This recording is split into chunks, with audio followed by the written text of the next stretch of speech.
పశ్చిమాసియాలో 3 నెలలకు పైగా నెలకొన్న ఉద్రిక్తతలకు తెరపడింది. యుద్ధానికి ముగింపు పలుకుతూ అమెరికా ఇరాన్లు శాంతి ఒప్పందంపై సంతకాలు చేశాయి. 14 అంశాల ఆధారంగా ఈ అవగాహన ఒప్పందం కుదిరింది. ప్యారిస్లోని వర్సైల్స్ ప్యాలెస్లో ఈ ఒప్పందంపై ట్రంప్ సంతకం చేయగా ఇరాన్ అధ్యక్షుడు పెజెష్కియాన్ వర్చువల్ గా సంతకం చేశారు. ఇరాన్తో అవగాహన ఒప్పందం కుదిరినట్లు అమెరికా అధ్యక్షుడు డొనాల్డ్ ట్రంప్ ప్రకటించారు. ఎట్టకేలకు పశ్చిమాసియాలో శాంతి పవనాలు వీచాయి. 3 నెలలకు పైగా కొనసాగిన యుద్ధానికి ముగింపు పలుకుతూ అమెరికా ఇరాన్లు అవగాహన ఒప్పందంపై సంతకాలు చేశాయి. మొత్తం 14 అంశాల ఆధారంగా కుదిరిన ఈ ఒప్పందానికి Islamabad memorandum of understanding between the United states of America, Islamic republic of Iran అని పేరు పెట్టారు. లెబనాన్తో సహా అన్ని చోట్ల దాడులను తక్షణమే నిలిపివేయడంతో పాటు హార్ముజ్ జలసంధి ప్రాంతంలో యుద్ధానికి ముందు పరిస్థితులు ఉండాలని ఒప్పందంలో పేర్కొన్నారు. అణ్వాయుధాలను తయారు చేయబోమని ఇరాన్ హామీ ఇచ్చింది.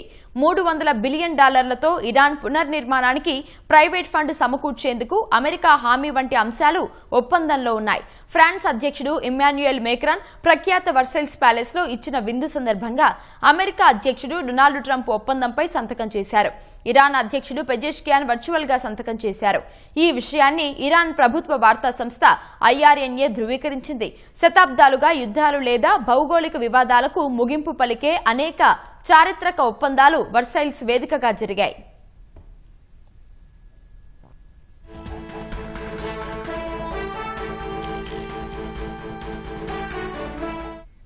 అమెరికా ఇరాన్ మధ్య మధ్యంతర శాంతి ఒప్పందం తక్షణమే అమల్లోకి వచ్చినట్లు ఇరు దేశాల మధ్య చర్చలకు మధ్యవర్తిగా వ్యవహరించిన పాక్ ప్రధాని షెహబాజ్ షరీఫ్ సామాజిక మాధ్యమం X ద్వారా ప్రకటించారు.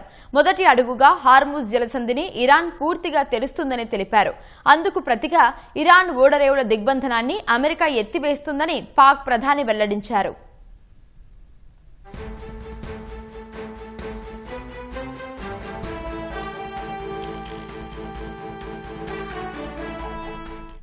అమెరికా ఇరాన్ మధ్య శాంతి ఒప్పందంపై సంతకాల ప్రక్రియ షెడ్యూల్ కంటే ఒకరోజు ముందే జరగటం ప్రాధాన్యం సంతరించుకుంది. ఇదివరకు ప్రకటించిన షెడ్యూల్ ప్రకారం ఈ నెల 19న జెనీవాలో సంతకాల ప్రక్రియ జరగాల్సి ఉంది.